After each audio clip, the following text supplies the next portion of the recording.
Thank you guys. Keep it going for Eric and always round of applause. It's great to be here in Minneapolis. I came from Winona, live down there. I'm up in the cities for the weekend with my family. My parents are celebrating their 45th wedding anniversary. Yeah. Well, they're not here, so you don't have to pick around. But yeah, they've been together for a long time. They met when they were freshmen and sophomore in high school, and they've been together ever since. And so yeah, so they've always been like real dependent on each other.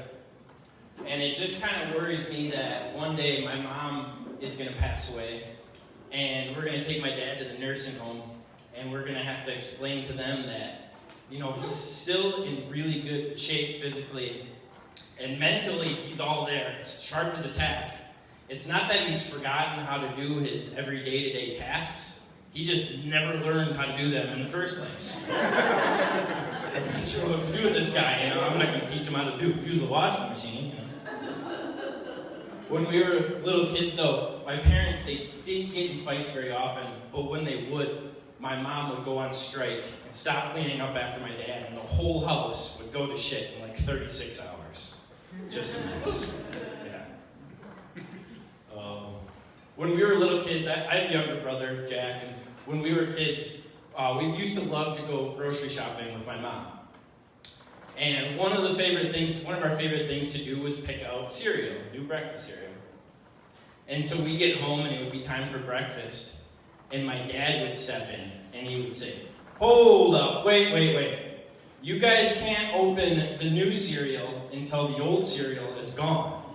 Can't have a bunch of half bags of cereal laying around, right?" We got the parents in the audience just shaking their head. Get to your point. So we used to call my dad the cereal killer.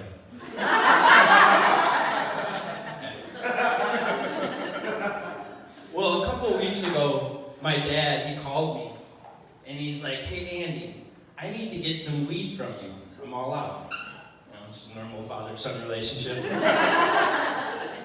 And I said, "Yeah, no problem. I still have some of the same stuff that you got from me last time."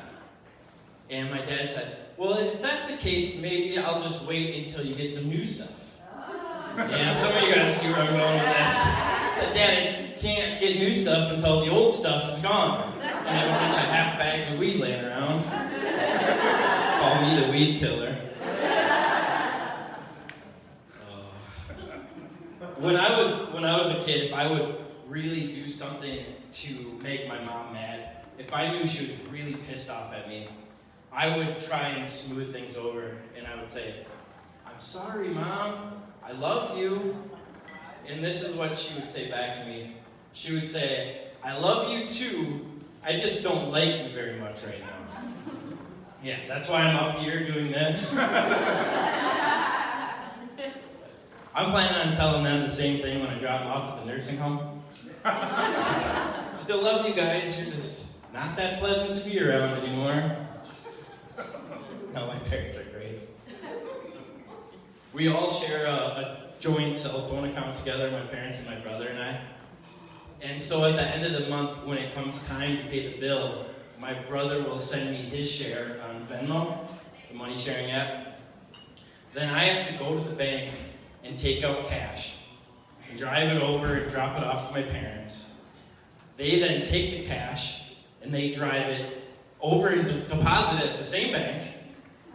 Then they go home and take this thing called a checkbook, and they write out a check for the cell phone bill, and some guy comes to pick it up on horseback.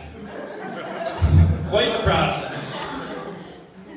I told him, like, "Mom, Dad, why don't we just set you up with a Venmo account on your phone, and Jack and I can both send you our share of the bill. You can go right on your phone and pay the cell phone bill right there." And she said, "No, it's easier this way." Easier for who? I got one last joke for you guys, but speaking of parents, the Menendez brothers have been in the news a lot lately. Yeah, took a turn there. Dateline.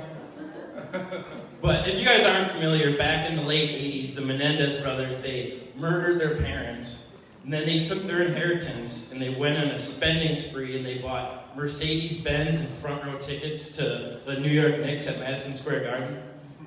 Well, it just had me thinking, if my brother Jack and I, if we took out our mom and dad, we might be able to afford like Geo Metros, front row tickets to the St. Paul Saints for lucky. They're pretty safe. All right, that's my time. Thank you guys. Thank you.